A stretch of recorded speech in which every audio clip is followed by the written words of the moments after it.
So, hello, this is Martha. Actually, today I got to meet my friend Lance. Yes, I got to meet my friend Lance. This is my first time meeting him in person, and he's a very kind man, seriously.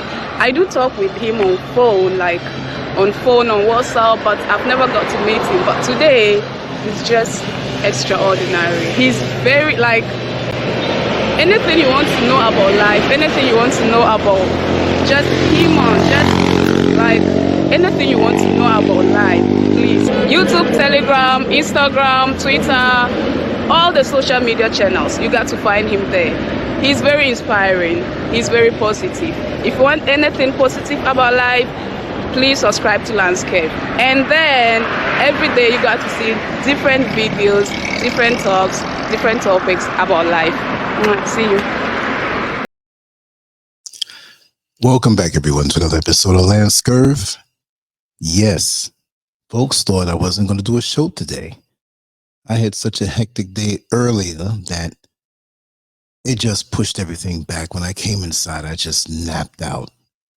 But I promised a show last night, but sleep took over. That mountain air is an intoxicant beyond anything that you can find on a pharmaceutical level. Trust me. I'm glad to be here. We're going to smash some content this week for sure. I'm definitely going to make it up. But I promise this show, it might be a little later, but here we are. Better late than never. I want to welcome everybody in. We'll give a few moments before we just start the topic. This is not going to be forever, but I always talk about the Black church in America. But more so, there's more of a point to speak about with this, because I've learned personally, working in prisons and working in jails, that these factors, no matter where you are in life, you're going to find them. You're going to find greed, covetousness, envy, anger, haters. We just can't escape it. Most of us don't understand that when we desire something sometimes, it is not really us, but you take the blame because you made the decision to give into the temptation. But we're triggered by so much. We're triggered by the television. We're triggered by social media. We're triggered by people who are around us who we feel have our best interest in mind. Most times we have to live life for several decades before we really cut through down to the core of who we are. Most of us are walking around emulating some stimulation, something external that we're not aware of. This is why Hollywood is so important. These standards that they set. And it's evident in the church. The title of the show, The Lord Said That Her Husband Belongs to Me. I'm going to say it again. The Lord said that her husband belongs to me. Now, how could you say that? You don't know what's going on with them. And we have many individuals out here who they will call Jezebel spirits, but it's not just in the church.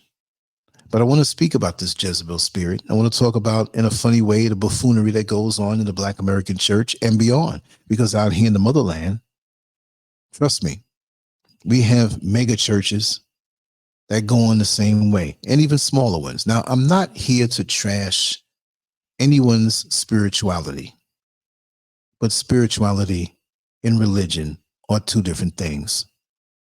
Haven't you noticed? Many don't. We've been rewired by the colonizer to think that religion is spirituality. So what church do the deer go to? What church does the dog go to? To the cat. The cat. What church do they go to? But I find that they're more on their frequency, and they don't have to go to a church house for it because it's natural. You see, oftentimes, and I'm not trashing everybody because most people don't know any better, and this is where they find themselves, but they can find themselves in the company of predators, and they're there praying, P-R-A-Y, but they also pray, P-R-E-Y, to subsidize that pimp pastor for money, to go and get love bombed at first when you first join, and you think it's the best place in the world to go to. And you realize after a while, the scandals and the different things that go on there, and you leave disappointed. But we're going to start out with the church. And it's crazy because if you go to a hospital waiting room when so many people are sick, they're sneezing all over you, they're coughing, they're bringing up phlegm. Some may have a broken leg. That's not contagious. But you go there to get well. So you think. We know the deal about hospitals and the pharmaceutical industries. But the bottom line is that you go to a place where there's so many sick people, they don't walk through the door and get healed, do they? It takes time. And maybe not there. See, here's the thing. Do you bathe in somebody else's dirty bathwater? Well, that's what's happening oftentimes when you go to these superficial places. Now, I've met a lot of sincere people, and I've met some real people in these places. But more and more, the more superficial it has become, the less and less effective it has been in changing people's lives for the better. What do they say? The definition of madness is to do the same thing over and over and expect a different result. Well, when most people go to the house of the Lord, they don't find anything of a spiritual nature there, just religion. You're religious when you brush your teeth. You're religious when you comb your hair. You're religious when you wipe your backside every time you go to the bathroom. It doesn't bring you to a place of higher spirituality or a higher vibration. But yet you'll see buffoonery like this. People who are easily manipulated. Seductive words passed through on a sermon directed with the proper eye contact at the proper time, at the proper sister who's sitting in the front row looking so good, and the pastor has his eyes on her. He has this little henchman called deacons that work under him. And he orders the deacons, which I call sneaking deacons, to go find out about you. There are other church sisters who are commissioned to be there to find out about you, to welcome you into the fray, to say that they want to come and visit you, to welcome you into the church. What's your address? We want to come see you. We want to come talk to you. That's the last thing you should do. They're coming to inspect your house. They go to the bathroom to count how many toothbrushes are in there, to see how many people live there. They'll even go into your medicine cabinet to see if there's any drugs that you're taking for any health reasons or mental health reasons. They're going to get a full diagnosis of who you are. And when you walk away to go to the restroom yourself, if you have any bills sitting around, they're going to find out how much you're paying on your car note. They're going to find out so much about you. So do not let these people in your house. Meet them back at the church. That's the safest place for you to go. But I took time making this banner, and I didn't say the actual word of what I wanted to focus on, but I wanted to focus on this thing called the Jezebel spirit. And this is not a sermon. We all know what it is. It's let's just break it down. What are the traits of a Jezebel spirit? Well, the term Jezebel spirit is often used in Christian circles to describe a manipulative and controlling personality, drawing inspiration from the biblical character Queen Jezebel in the Old Testament. But it's not just an Old Testament thing. And it's not just where the Jezebel spirit is in the church. The Jezebel spirit could be one of your teachers, your children's teacher. It could be that person on the job that doesn't want you to excel because they're jealous of your talents and abilities. They're usually narcissistic, and they have to have control. I want to name off a couple of traits that they have that will, if you have the more traits like this, pretty much you are a Jezebel. Charm and seduction. The individual often presents themselves with an initially charming and charismatic demeanor, drawing people in. Yeah, they say all the good things. They say all the sweet words. They give all the sweet compliments. They let's just say it the street way. They gas you up. They gas you up for the kill. You're no different than a turkey in America before Thanksgiving. The turkey's running around in the yard saying, wow, I may be roped in this yard, but they feed me so good. They give me all the good vitamins, injections, or whatever, the little drops they put in the food. I feel so strong. I feel so healthy. And my weight is up. They don't really think this, but look, they're living good. But why? Because you're going to find that turkey's going to find itself on your table during Thanksgiving, dead, getting carved up. And when you're chasing that turkey down to wring its neck and kill it, it realizes all this time that it was gassed up to feel good, that they're actually living good, and that's just so nice. No, you knew exactly what you're going to do with that turkey. These Jezebels, these narcissistic spirits that seduce you with charm, they know exactly where they want you. They want you below them. They want you to worship them. They want to get all the attention. Attention seeking. They constantly seek attention, needing to be the center of focus in conversations and activities. So could you imagine YouTube and social media? You know how many Jezebels are out here? And they say the good words and they do the good deeds as far as what you can see, but man, and then they get angry when other content creators do good. They want to outdo them. They don't have their own lane. It's a deficiency inside of them. They must have attention. I don't understand it, but this is just the way they are. They manipulate. Manipulation. They employ manipulative, I'm having a Mike Tyson moment, tactics to control others, often through subtle means. Just want to check my sound here. Okay, I think we're good. But the subtle means, they don't come out and obviously try to steer you in the directions they want you into. They take their sweet time, but first they study you. They study to see if you are in awe of their oratory skills and how they seduced you. The more gullible that you are, the easier it is to manipulate you. And to go back to the church, I've seen this time and time again. And I'm going to talk about certain situations that I have seen in the church, really started by these Jezebel spirits. And understand that in the beginning, I said it was about Queen Jezebel in the Old Testament, but the Jezebel spirit is not just women. It's also men. More and more, I'm seeing more male Jezebels in our midst. Personally, I have dealt with them, definitely. They ride with you for a long time. And when they feel they can take over, they throw you under the bus. And then they go on acting like everything's normal and you're the one who's wrong. It's crazy, right? But manipulation, that's one of their chief tactics to get you under their wing. Deception, of course, deception. The Jezebel spirit is associated with deceit, using lies and half-truths to achieve their goals. Some people call them the whispering spirit. See, they whisper, whisper, whisper. They never come out and say in public, but they whisper. Hey, let me tell you about what happened. Let me know what I think. Or let me know what you think. But this happened, and this one said this one, and that, and they're trying to turn you against a person that they're trying to turn the world against. Right? I've had that happen to me out here in Ghana when I first got here. Y'all know, I ain't gonna say no names, but it's crazy. Like, what do you want? What do you think you're gonna get? Like I said, I don't care if you live to 1,000 years on this level. The bottom line is that this is just a pit stop to eternity. This doesn't last long, this experience, and that's all it is. We're a spiritual being having a human experience.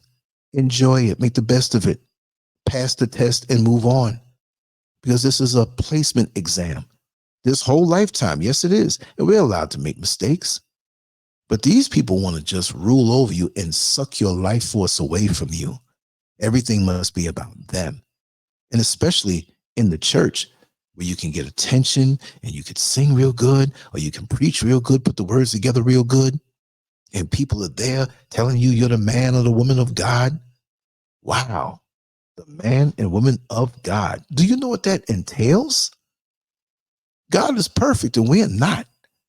How are you going to put that? Look, I've had people tell me that in the past. I wasn't even trying to be somebody's pastor. Lance, I think you're a man of God. I'm like, don't do that. I'm not even going to set myself up to fail like that. If something comes through me righteous and you can use it and you give praise to the Most High, fine, but it ain't me.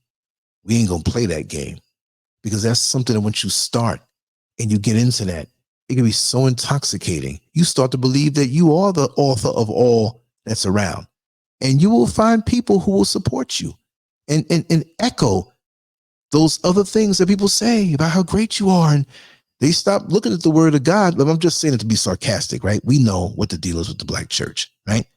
But they stop looking at that. They start making stuff up. But this Jezebel spirit thing and divisiveness, Jezebel spirits may sow discord and create division among groups to weaken them. Discord and division. They'll gang up on somebody and make stuff up to go against the person because they feel that person may have more attention. You see the Jezebels in the church. They will hold some position. They may even preach. But anybody who can potentially do something better than them, they don't like. So they must go after them to weaken them and their reputation. And when you come online, you better be ready for that, because this place here, this is why I'm on cruise control. I'm going to make my content every day, but I'm not sitting here trying to be the most famous, the most well-known. There's other lanes that I'm in. There's things I'm doing that nobody knows I'm doing. I'm right up there with it. Oh, I didn't know that was LANCESCURV. I've been listening to this person for years. It's crazy, and it's never going to end. Human nature on the lowest vibrations will always be there. There'll be always people who feed into that. And right now, at 60 years old, I want to go higher. I want to go higher in the express lane. I'm not going to say, my father used to tell a joke, right? As he got older, he passed away at 74. He transitioned, but he would talk with my friends and myself, and we're laughing and talking. And if he said, like, his way of saying it was like a threat, right? But he wasn't threatening anybody. We were joking. So we would say, hey, what would happen if somebody did this to you or did that? He said, listen, I ain't got much time to give the man. Meaning that I'm older now, and you're not going to get that many years out of me incarcerated if I go upside somebody's head. So, yeah. I mean, he was realistic about that, but it was a joke. But there's some people out here who are worthy of you going upside their head, because the things they do to plot your downfall, the things they do to break your spirit, you're not bothering anybody. You're just trying to do what it is that you do to live a better life, to hone the craft, to just do better. And you're not threatening anybody. You're just doing your thing. But this is what they take pride and joy in: being center stage and tearing everybody else down. So here we go. Spiritualized pride. They may use religious or spiritual language to justify their actions and present themselves as superior. We did a show, I think it was back in 2012. 2012. It was a show that we did on Blog Talk Radio, and we uploaded it up on YouTube. And I think it has about maybe around 84,000 hits, whatever. Not as much for the time that it's been out there, but there was a lot of engagement in the comment section and in the chat room. It was really deep. And they were speaking about Juanita Bynum. Yes, I called her name. One of the biggest Jezebels in the black church, but you can never tell her that. And the thing is with these Jezebels, they feel entitled for whatever it is they want, and they will justify it with scripture. I mean, and they'll have you believe in it. They'll do it so slick. And they put themselves as a God beside God, right? And this is how they do. It's crazy. Disregard for authority. Jezebel spirits often resist authority figures and may challenge or undermine leadership. You have not just a church, but a group in a church, or a group. It could be on the job.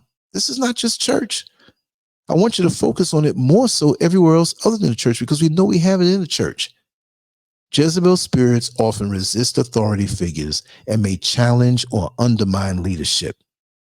This is what they do. This is their hobby. This is what they do. So here it is. It's amazing, because on a job, right? On a job, you have a supervisor. He knows what he's doing, or she knows what she's doing. And you look at it where you listen to this person. Well, there's somebody else who wants that position. And what do? They whisper into the ears of everybody else. Well, that's wrong, but we'll take that up another time. But this is what I think we should do. And try to act as a supervisor on this job who's been there for years. And if you have a problem with the supervisor, why don't you go to them and talk to them? Why don't you speak on it? Why do you have to go to other people and whisper in their ears? And now you got this game going on. When all of them get fired, the ones who are partaking in this, now they're sitting there looking stupid because you can see it so clear. And you can't be hesitant to deal straight with these Jezebels. And they're going to make sure when you expose them that you are going to feel their wrath. This is what they do. They can't stop it, right? Isolation. They may try to isolate individuals from their support networks, making them more susceptible to manipulation. See, isolate individuals from their support networks, of course. You may have friends or associates that are friendly on a job. They'll try to break you up. And once you're isolated, you're more apt to listening to what they have to say. They're not going to do this in one shot. It may take 6 months to creep up on you. This is why, on the banner that you're looking at, there's that church chick. She's saying that about the husband and wife, but it's much more than that because there's so many different scenarios. And then you have that kind of Medusa looking wicked one. There's a beautiful woman too, but I'm just saying that's the role, the imagery that I wanted to put up there. But you don't see her, but you feel the manipulation of these Jezebels, and it will creep up on you. Feel it. You might even begin to believe some of the things they say, and they move with a half truth. They can speak a half truth and tack on anything they want to it. This is how they move. Guilt and shame. Jezebel spirits use guilt and shame to control others, exploiting vulnerabilities. So you might have gotten hired on a particular job and you were honest with the administrative people that do the hiring. And you tell them, listen, I have these degrees. I have years of good work and production, but I had a drug problem. I had a drug problem for 3 years, and this is why you don't see me employed. I never stole anything. I never did anything wrong, but I just had to have drugs. I lived with my folks for a while. They put me on the street. That's when I woke up. I checked myself into a rehab, right? So now the employer says, listen, if you can prove this to me about the rehab and we have to check your background, make sure there's no criminal, whatever, then you got the job. And that person is so overjoyed.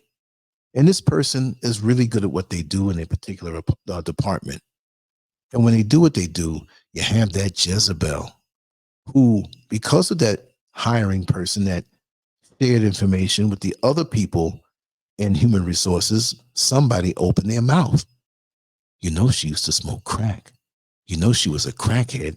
I know her from the neighborhood. She was out there prostituting herself. She didn't tell the people that, but this next person added on to it.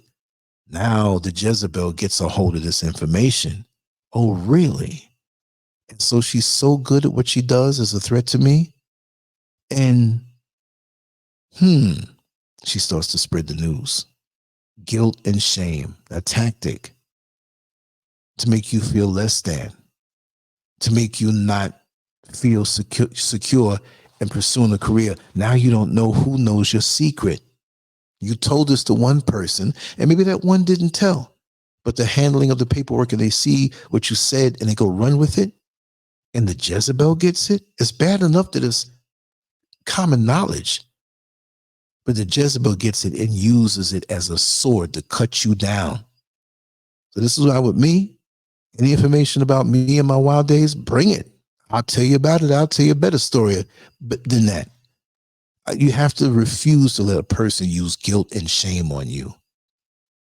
You may not be proud of what it was that you did, but you have to face up to it. Say, yes, I did that. I did that, and it was then, and this is me now. I improved. So your attempts to bring this up from the past, we already know what that is, because you're only making me look good because I'm better than that now. How about you? You're in my business. You're telling it. What's the purpose? What's the motivation? What's the hidden agenda and secret motivation with this thing? It's obvious. You're intimidated by me, that I could be a crackhead. I'm not saying it's me. I'm saying in the story that I could have been one walking the streets on crack and whatever. And look at me now. You never fell that low, but you'll never get as high as me when you really see how far I came. So there's a way to flip it. But many people retreat and get timid, and, we allow these Jezebels to have their way. And again, we're not just talking about the church. We're talking about life in general, right? Intimidation. They may resort to intimidation tactics to assert control and dominance. They may pull you to the side, these Jezebels, right? And really act out in a way they would not do in public, right? Just to put their foot down. And they'll tell you directly, you are not going to take over this choir. I'm the choir director, and I know you want my position, and you'll never get it, and I'm going to do whatever I can do to destroy it. They'll tell you in an unguarded moment. And they will work hard to destroy you, to keep you away from what they're intimidated at you. And you're not even thinking this way. You're going into a situation with an open heart, and you just want to help. You just want to be a part of. Even on a job. This particular person who may be a Jezebel was out sick for 10 days. And you had to take over that position because you partially know what it is that they do. And they noticed that, whoa, we didn't expect you. We know you're good. This is not your position. This is not your area of expertise, but you did a very, very good job. And so the Jezebel comes back and hears about it. And instead of saying, wow, I'm glad the company has good backup. So if I'm not here, I know my stuff and I'm the top of the line, but now they feel threatened by you. So they have to intimidate you. And then you have emotional blackmail. Jezebel spirits might use emotional manipulation to get their way, leveraging guilt or fear. Like, again, they might know something about you. Oh, I saw that woman you were coming out of the hotel with. That wasn't your wife. But I'm quite sure, you don't want that to be out there. And I'm quite sure you're not going to try for that position. They do some stuff. This world ain't easy, y'all. I've encountered many Jezebels, male and female. And this is why more and more I'm rolling solo. I have the people that we get down here with, but it's just tiring. I just want to do what it is that I'm doing. And that's why I'm glad that it's not like I'm on a job. I'm not saying that it wouldn't be nice to have a little extra money, but I'm just glad that I don't have to be forced to be around all of these entities. If I say, you know what, I'm shutting down for 2 weeks, I ain't gonna do nothing. Life goes on. YouTube goes on. Everything goes on. But I realize I can go at my own pace with certain things. And it's not mandatory that you have to deal with these toxic, dysfunctional entities. Why do people beat themselves down going to a church where they get wounded more than they get healed? Don't you come there to get healed? So why are you going to a place where you're not being healed? It's just more toxicity, more gossip, more foolishness. Who wants to be bothered with that? Oh, man. Yes. A lot of men have that spirit. And you see, it wasn't like that before. I'm not saying it was just a woman thing, but men are becoming, it's not a thing about their sex. It's about, of course, their spirit. But these days we don't have real men. Let's just say the damn thing. These men are just bitchs, and that's not relegated to a sex. That's a state of mind. On the street, when they say bitch, they're trying to say a woman, right? But it's an equal opportunity type of, characteristic. And we have more of these soft, moist, butthurt men who are going around acting like this.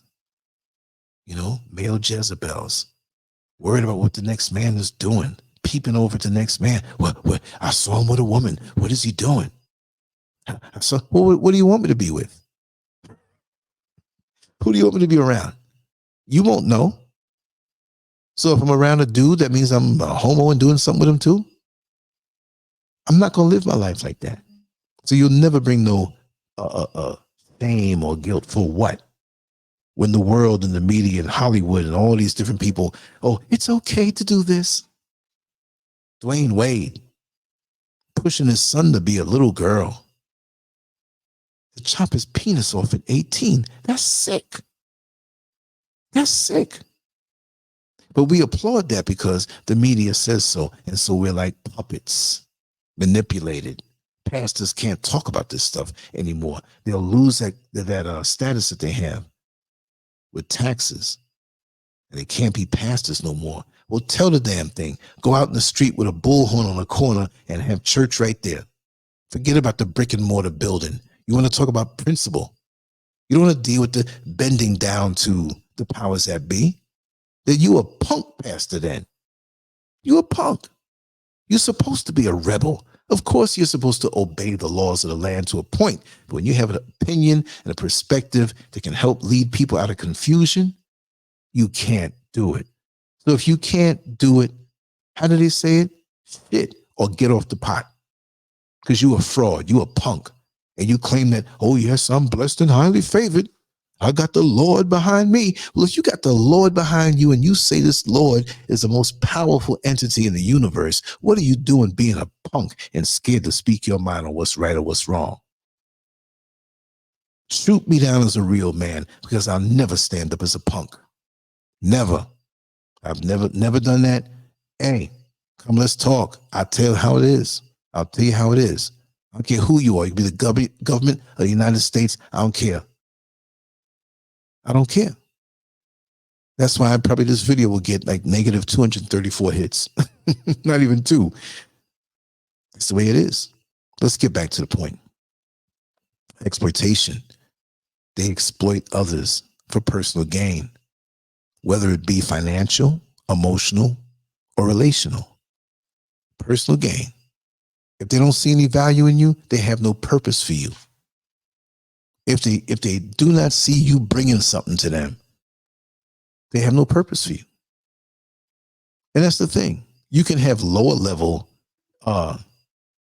Jezebel spirits working along with you and you have a higher position than them, but they're going to gun for you sooner or later.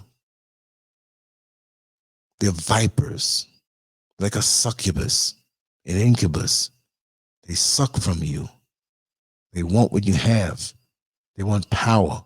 They're relentless. They have no empathy. They're narcissists. They will do you in. They will throw you under the bus at the perfect time. And we all know people like that. And we see them in Hollywood. We see them in politics. We see them all over. And they're very cunning and manipulative, sustained over time. Not where they just may appear to be this way and we find out that there was like nothing. But no matter what, and from wherever they go, they do the same thing from job to job, from church to church, from neighborhood to neighborhood. They have a track record of this. See, these people, from what I find, you can't trace back long-term connections that are favorable because they always burn their bridges. You see what I mean? It's always something new. Like what's their history? But it ends at a certain point, and there's mystery behind it. There's no long-term nothing with these people. They can't even maintain friendships. I know Jezebel male spirits that cannot maintain male relationships. I'm not talking the homo stuff. I'm talking about just friendships over the years with other men because they have to do them in. They can't stand to see anybody excel in an area that they can't. Not that you can't, but we're not going to have talents in every single area of our life, in our world. We could have multiple talents, but don't be mad at somebody who is good at what they do and happens to not be what you do. I know a dude, big muscular dude. You know what? He's good at sewing. He's good at making outfits. He makes the best dresses. I'm going to have him on the show in a couple of weeks. Showing his face, we're going to be sitting next to each other. So some people say, oh, that's a woman's thing. But that's his talent. He makes men's clothes too. But he has an eye for that.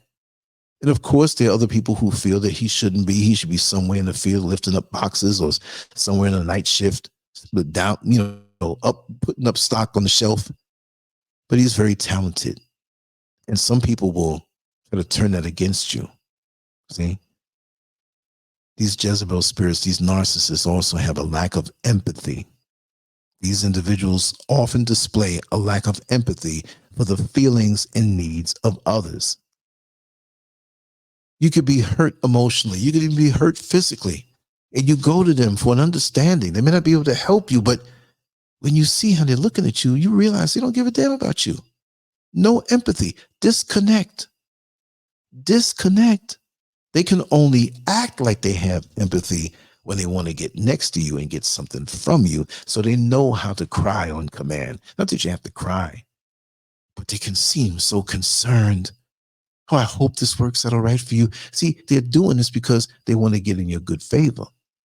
But deep down, they just don't care. I've had people do that to me. People who were close to me, I thought they were really in my corner. And they try to tear you down. And you realize it. And you banish these people. Zero contact. These narcissists, you can't. You cannot let them back in your world. Jezebel and narcissist, those are interchangeable words. And again, Jezebel just doesn't mean a female, right? They also have an inability to handle criticism. Jezebel spirits react strongly to criticism, often responding defensively or aggressively. How dare you challenge my greatness? Don't you know I'm at the top of the food chain? Don't you know when you talk to me, you're talking to the best? I'm the greatest. I'm this. We're not talking about the greatest like a Muhammad Ali. But they're just there for their benefit. That's how they roll. There was a church, and there's a brother who comes through, and he's probably going to comment on it because he used to go to that church. And I used to go to that church when I was like 8 years old with good friends of mine. Like, that was part of it. Like, man, you go, okay, I'll come with you. And so we sit through the whole thing, but when it's time to eat, we're there running around playing. You know what I mean? It was an all-day thing. And it was in South Ozone Park, Queens. 135th Street, Rockaway Boulevard, right? This is back in the 70s. And there was a woman who was the mother of one of my best friends at the time. And we used to go with his brothers and sisters. The whole family used to go. It was like 8 of them. So we all used to go. And I was like an adopted member of the family. So there was a pastor. He seemed to be a nice guy. I won't say his name, but I can see his face just as clear. And he had a wife, right? Or maybe he still has. I don't know if they're still alive, but had a wife that she was domineering. She was a Jezebel. Now, the mother of my best friends at the time, she had a really good singing voice. And when she sung, it roused the crowd. I mean, she wasn't even trying to like, I'm going to get popular off of this. I want to be known as the best. When she started singing, she was very sincere in her belief. And you could feel it. It may not have been, but she was sincere about it. You didn't detect anything toxic about her. Basically, she would sing her ass off. And week after week, she'd come and do that. But the pastor's wife sung also. And she sung very well too. But she was lacking something. Something was missing. Something wasn't there. And she was so jealous of my friend's mother. So what do you think? She started the whispering. She started the ridiculing because my friend's mother, they weren't rich people. There was 8 brothers and sisters. The father was sick, in a nervous condition. So she was doing what she could do to keep the family going. And she did quite well. She did hair in the house and she did other things outside. The children always were dressed nicely, always mannerable, always correct. I'll say that. But this Jezebel spirit did not like her. And she was whispering about her to try to say nasty things to turn people against her. I know how that feels. Because Jezebels don't like me too tough, whether they're male or female. So she endured it. She didn't pay it no mind. So the pastor's wife was into a lot of other things. She was into the occult. We didn't know that. So she would often find herself with putting her hands inside the woman's hair, my friend's mother's hair, the one who sung so well. And she didn't pay it no mind. Oh, your hair looks so nice. And she just touched a little bit. And they were these two glued together matchsticks in the sign of a cross, held together by a tiny rubber band in her hair. And she didn't realize it. And one of the daughters, Mom, what's that in your hair? And she tucked it not on top, but she slid it in the hairstyle. She didn't even know it. And she found this thing. And there's other things that was discovered that she was doing. I don't know about those things like that. We'll talk about it. We know we have African spirituality, which is often the shield and cover for the occult when people are into the occult and they try to fool you and say that's what it is, but it's not that, right? So after it was confirmed that she had a problem with her, there were things that were happening in this woman's house, things that the children would see. I'm just telling you what is. You know what I mean? The little black hairy things floating around the house real quick, and it would chase the kids around, believe it or not. Now, me, I used to stay over there a lot. I went downstairs to go into the refrigerator to get some Kool-Aid. I ain't gonna lie. Some raspberry Kool-Aid. It was cold. They had some big glasses, and everybody ate. So I'm spending the night there. I saw something out the corner of my eye, shooting around like a mouse on the floor, and it wasn't a mouse. Man, I got the heck out of Dodge when that happened. You know what I mean? I was like, listen, I love y'all, but I'm not going to be coming over here all the time. So this thing dies down. And there was other things. They would see things. And I'm like, whoa. Superstition? I don't know. I know what I saw. You know what I mean? And she was just so adamant on keeping her from that church to shine like she did. And she took sick and got really sick at one point and almost left this earth.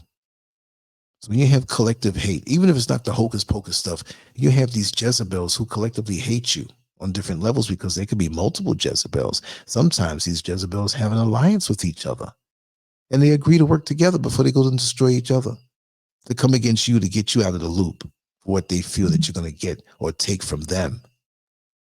Exactly, Janet Gaines, the pastor's wife, be on something, right? It's something else.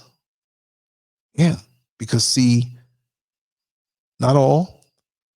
I've known some pastors' wives that, all right, they cool, but that whole hierarchy is just weird for me. The first lady. So wait a second.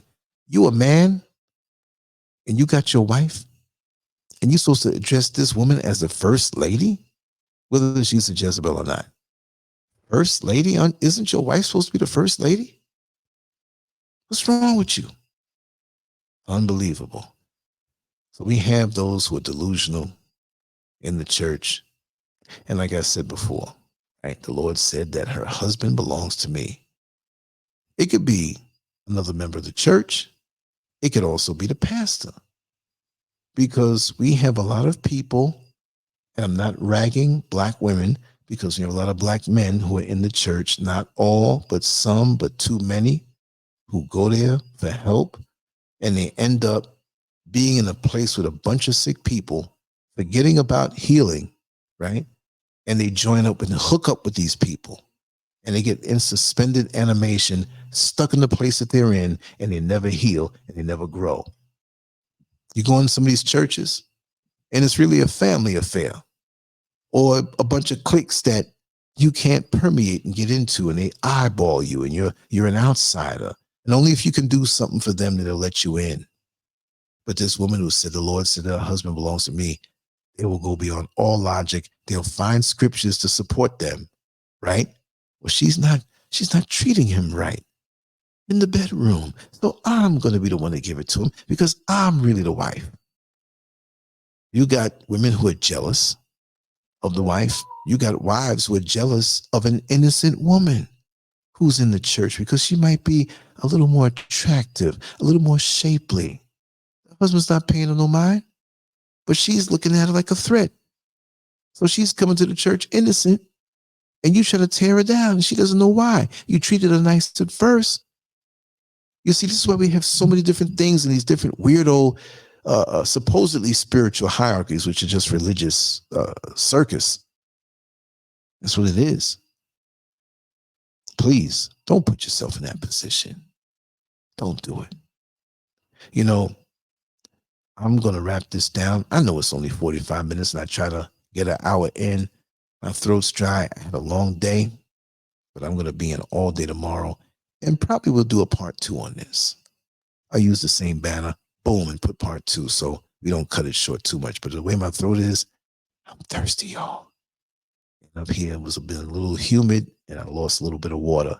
So we're going to go in more tomorrow, maybe early. And I have maybe 2 other things I want to talk about. Some good topics, some deep stuff. But this is current. This is what's happening in the world right now. And it's hard enough to pay your bills. It's hard enough to deal with personal issues. And you got this person riding your backside trying to tear you down. It's not right. It's not right at all. And I'm going to tell some more stories of the Jezebels that I've known in my life, whether it's in the church or not. And I hope they're listening, because they listen to the show too. Anyway, I want to thank you all for being here with me. And I did a lot today. I got a lot done today, and I'm glad for that. We're going to keep on going with the work, keep pushing forward. But it's not like me to do one show a day and do something under an hour. You know, there's so many different things we're pushing with that we're going to come with new, and you'll see. But anyway, how you like the banner? I took time and did that. And I want to put more energy into that, more so in every facet of what we do. The Jezebels out there just going to have nightmares, because we're going to keep on going, keep on stronger, more momentum, and be a student of the game, a humble student of the game, because I'm not into the attention. If you didn't even know who I was, it doesn't bother me. I'm not here for that. I'm here to do what it is that I'm supposed to do. But anyway, we're going to wrap this down. I'm going to hit the sack. I'm feeling it. I ain't going to lie. I'm human, right? Even though some people think I'm a machine, but it's not the case. Listen, we're wrapping it down. Much love to you all. LANCESCURV out. We'll do it that way. Anyway, much love to you all. Peace.